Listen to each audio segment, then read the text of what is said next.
రాజన్న బిడ్డను చూసి చాలా ఆనందపడ్డామంటున్నారు ఖమ్మం పట్టణ వాసులు. జగన్ ప్రభంజనంలో కాంగ్రెస్ ప్రభుత్వం కొట్టుకుపోతుందని అన్నారు. నరాలు పొంగే ప్రేమతో షర్మిల అడుగులో అడిగేశారు ఖమ్మం వాసులు.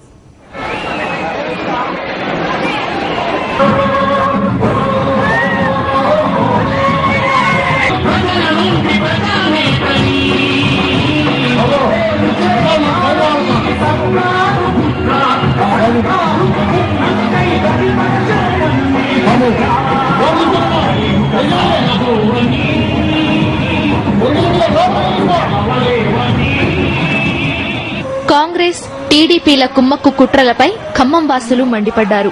పెద్దయిన కుటుంబాన్ని ఇబ్బందులు పెడుతున్న కేంద్ర రాష్ట్ర ప్రభుత్వాలకు గుణపాఠం తప్పదన్నారు. ప్రభుత్వానికి వ్యతిరేకంగా ఉండటమే కాకుండా రాజశేఖర రెడ్డి గారి కుటుంబానికి మద్దతుగా ఈ విధంగా వేలాది మందిగా నేడు పురవీధుల్లోకి వచ్చారని ఇదే సాక్ష్యం. వేలాది మందిగా వచ్చారు, లక్షలాదిగా మారతారు. రాబోయే జగనన్న ప్రభంజనంలో ఈ ప్రభుత్వం కొట్టుకుపోద్ది. రాబోయే రాజ్యం రాజన్న రాజ్యం, జగనన్న ముఖ్యమంత్రి ఖచ్చితంగా అవుతాడు.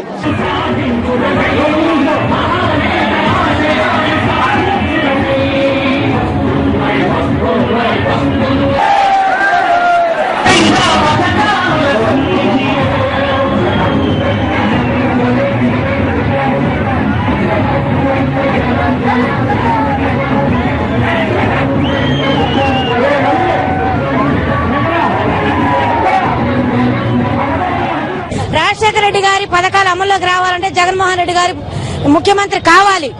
ఈ టీడీపీ గాని కాంగ్రెస్ గాని కుమ్ముక్కయ్యి వాళ్ళు ఏమనుకుంటున్నారంటే ఇతర రాష్ట్రాలకు జగన్మోహన్ రెడ్డిని తరలించాలి, ఇక్కడ లేకుండా కూడా చెయ్యాలి. అట్లా చేసే మాట అయితే ఇక్కడ నిర్మాణం చేయకపోద్దని అనుకుంటున్నారు. కానీ అది కళ, అట్లా జరగదు.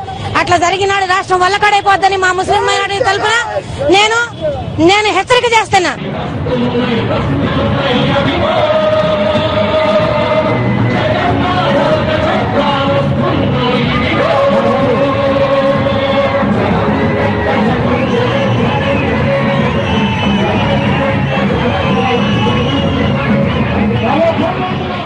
ఖమ్మం వీధుల్లో జగన్ నినాదాలు హోరెత్తాయి.